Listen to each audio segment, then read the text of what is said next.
გამარჯობათ. ძალიან დიდი ხანია თქვენც არაფერი ჩამიწერია YouTube არხისთვის. ბოლო ჩემი ვიდეო იყო როგორ მივდიოდი ტორონტოში. რომ შევხედროდით იმ ექიმს, ვის გამოც ფაქტობრივად ჩამოვედით, რომ ენახა იონეს მდგომარეობა. აგვისტოში ჩაწერილი ბავშვი ფაქტობრივად იანვარში მიგვიღო ექიმმა. ხელი ნახევარწელი ველოდეთ. და ინა დადგა ისლანდატრი დღეც. უბრალოდ ვერ გადავიღე ვერაფერი. მაგრამ წარმოიდგინეთ 2 წელი ველოდები რომ ადამიანს შევხვდე და კიდე ეს ყველაფერი დააფიქსირო, მაგრამ ახალი გაგებული მქონა რომ ველოდებით მეორე ბაიას. და ძალიან ცუდად ვიყავი, როდესაც ეს ვიზიტი დადგა, ვიზიტის დრო. ასევე შევხვდა მე და იონეს ვირუსები. მთელი იანვრის თუ ვიყავით ძალიან ცუდად.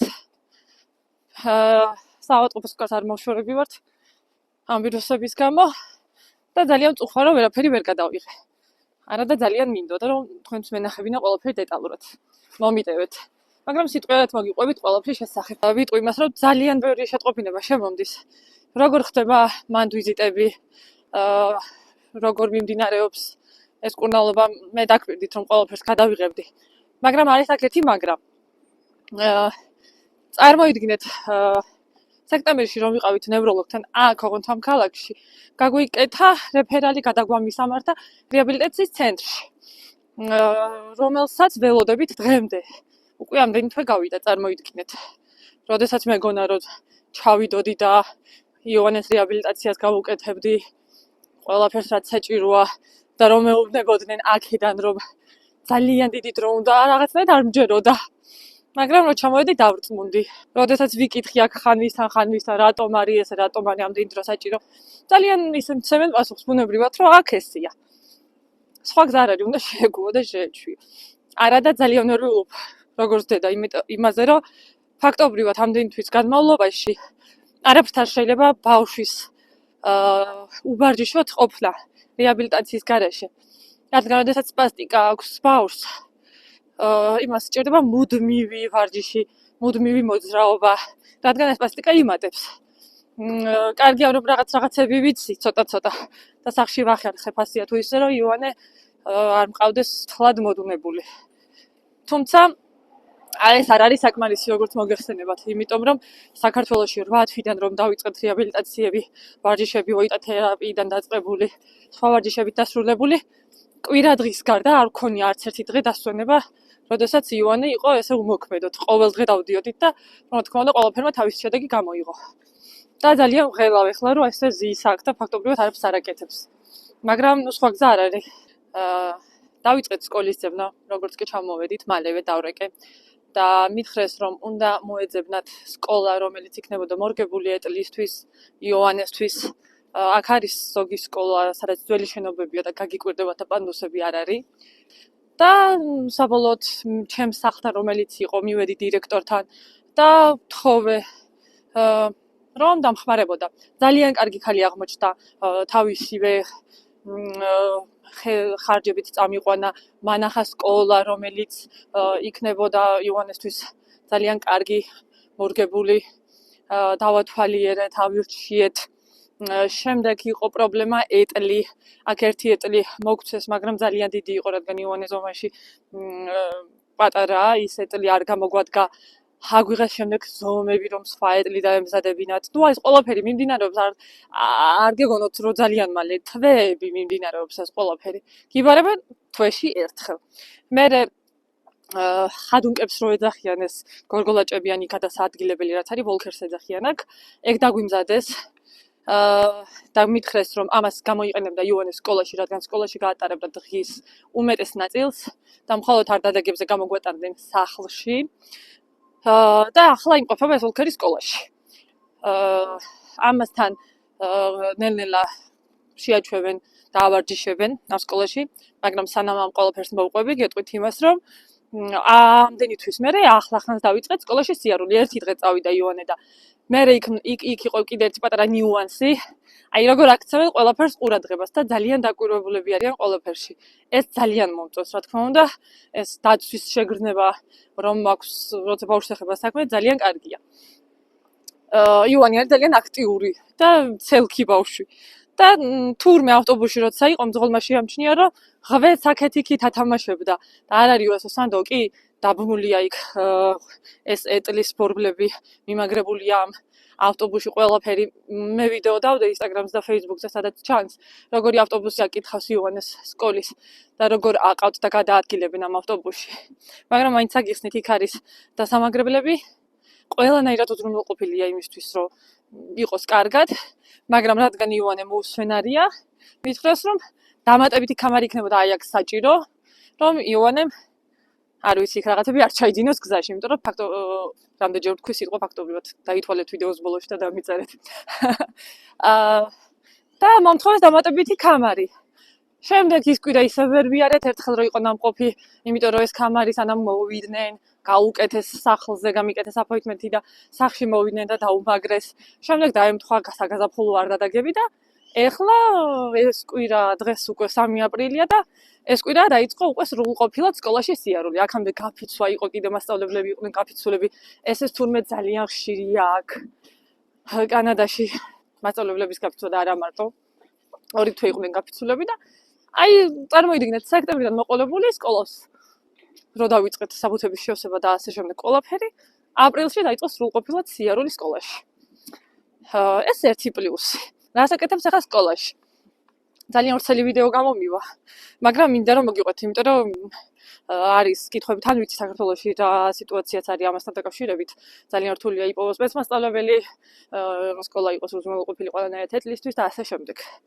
დილით ეკნებათ გაკვეთილები ისწავლიან ფერებს, ცხოველებს, ეკრანით რო ვიზუალიზაციაც შეექმნათ და ასევე სიტყვებში კი ძალიან დიდი დაბრკოლება ის რომ ბავშვენ არ ესმის არც მეტყველებს თუმცა ძალიან დიდი იმედი მაქვს რომ შეეჩვევა და გაიგებს ყველაფერს შემდეგ ეკნებათ საუზმე რასაც ვატან სახლიდან იოანეს ასევე სკოლაში მომთხოვეს ეპილეფსია რადგან აქვს და ყოველდღიურ მედიკამენტებზე რა ხან მყავს მომთხოვეს საბუთი სადაც ეწერება რომ ბავშვი იღებს ამ და ამ მედიკამენტს და გავატანე ეს მედიკამენტი რომ იქ მისცენ ძალიან დაცულია ყველაფერი და მართლა ძალიან შვიდი გულით გავუშვი ბავშვი სკოლაში შემდეგ ეკნებათ ეს ვოლქერით სიარული საათი ხელი მომაწერინეს რომ თუ ვაძლევ მათ უფლებას რომ გარეთ გაასეირნონ სკოლაში ყოფნისას ამაზეც ხელი მომაწერინეს იმიტომ რომ ზოგ მშობელს არ უნდაო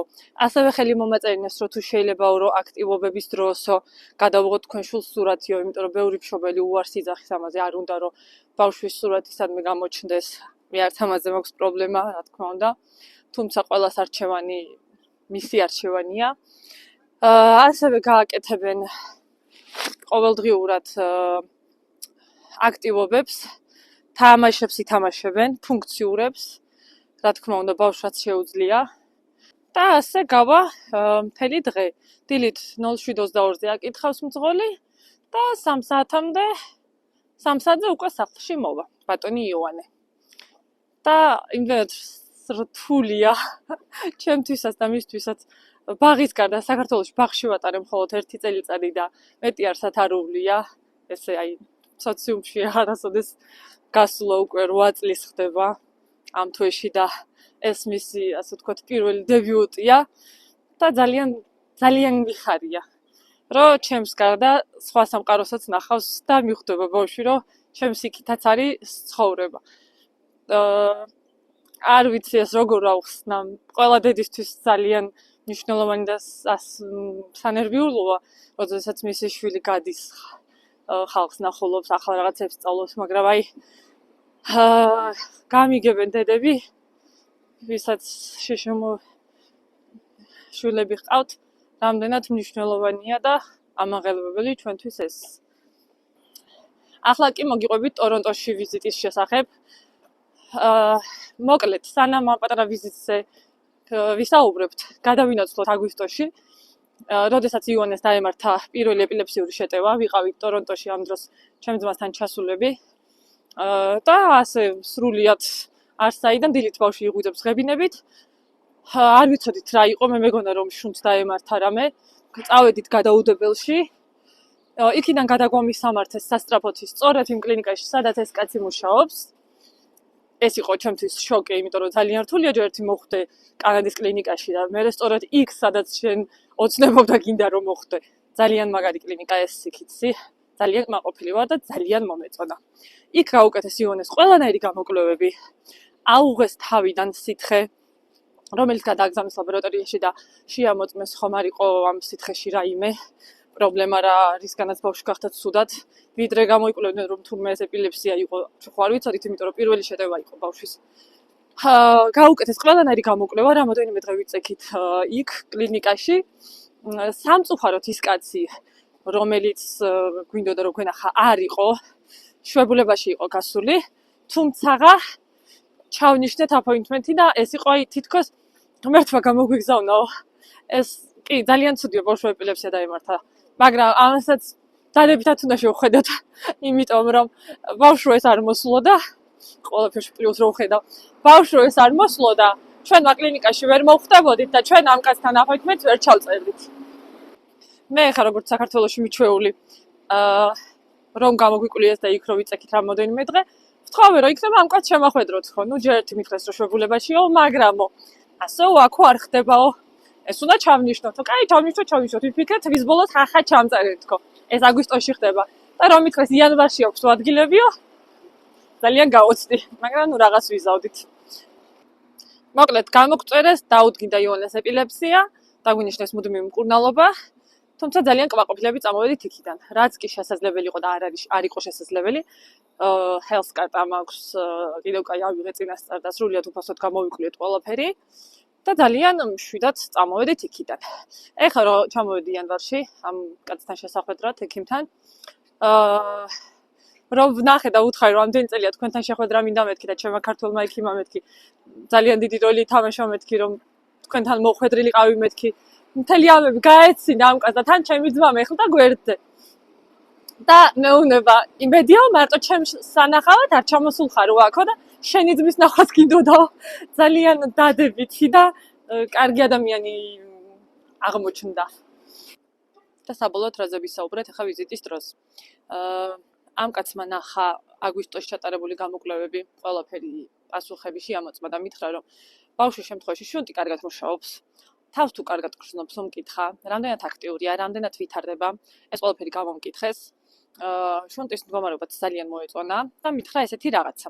ჩვენთან არისო სხვა წესიო, სურო რამოდენიმე თითზე დასაცვლელად ვართო ნეიროქირურგებიო მთელს კანადაშიო და ყველაო პროვინციაშიო ვინ არისო, როგორი ქირურგიაო და რა მდგომარეობაო, ყველამო ერთმანეთზე ყველაფერიო ვიცითო.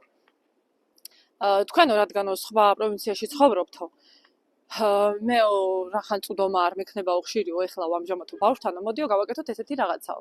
როდესაც მოგივათო რეაბილიტაციიდანო პასუხიო, თქვენო აბსოლუტურად ყველაფერსო გამაცნობთო, მომცა თავის საკონტაქტო, რაც ძალიან მაგარია, იმიტომ რომ ექიმთან მოხვედრა და მასთან კონტაქტი არის ძალიან რთული აქ. და ეს იყო ჩემთვის სასიხარულო. მეო ყველანაირად ვიღებ იონეს მდგომარეობასო, ჩემს თავზეო და რაც კი კვლევები ჩაუტარდებაო ედმონტონშიო თქვენთანო, ყველაფერს გამომიგზავნიო მეო, ყველაფერსო შევამოწმებო. თუმცა, როდესაც მოგივათო პასუხიო რეაბილიტაციის ცენტრიდანო, ჯერ უნდა ვცადოთო ბოტოქსის გაკეთებაო, რაც არის ფეხებზე კეთდება მოკლედ და ეს მოუდუნებს ბავშვს სპასტიკას, რის შემდეგაც მე ჩატარდება ვარჯიშები და ბავშვის მდგომარეობა გაუმჯობესდება. ჯერ დავიწყოთ აქედანო. როდესაც დაგირეკავენო, მირეკაო მეო უკავშირდებიო და მეუბნებიო რა უნდა დავიწყოთო ბავშვთანო, ამ ბავშვთან თავდაპირველადო და შემდეგ როგორ რას გავაგრძელებთო. ეს ჩემთვის იყო ძალიან დამაიმედებელი, ძალიან კმაყოფილი ვიყავი, რადგან ეს მითხრა. თუმცა აქ როგორ არის, პროვინციიდან პროვინციაში ვერაფერს გავაკეთებ შორს და ფაქტობრივად ეს არის ძალიან დიდი შველა, რომ ექიმთან ხარ პირდაპირ კავშირზე. და ის გადაგვრჩენია მხოლოდ რომ დაველოდოთ, როდის მივიღოთ რეაბილიტაციიდან პასუხებს. და აქ როგორ ხდება ახლა ოპერაცია არის თუ ეს ბოტოქსია თუ რაიმე მაგდაგვარი თუ კეთდება, მხოლოდ რეაბილიტაციის ცენტრში, არა კლინიკაში. არსად, ამას არ აკეთებს ნევროლოგი, ამას არ აკეთებს ნეიროქირურგი, ეს კეთდება რეაბილიტაციის ცენტრში. და იქვე, როდესაც მსგავსი რამე გაკეთდება, ინექციიდან პირდაპირ შეყავთ შემდეგ ვარჯიშებზე. და ეს აღდგენა ძალიან სწრაფად და აქტიურად ხდება. მოკლედ. ვართ ახლა მომოდენის რეჟიმში, წერილებს ვიღებ და იქ წერია რომ დაელოდეთ, თქვენ ხართ სიაში, თქვენ ხარ იქში. სხვა გზა არ აქვს. ველოდებით თუ რაიმე სიახლები იქნება და იმედია ძალიან მალე იქნება, სანამ მეორე ბავშვი დაიბადება, ნახოთ. დაველოდებით და გაგაცნობთ აუცილებლად. ძალიან დიდი იმედი მაქვს. მაგამდე კი იოანე დაიტვირთება სკოლაში, დაიტვირთება ცურვაზე ვატარებთ. ცურვაზეც მინდა 1-2 სიტყვა თქვა.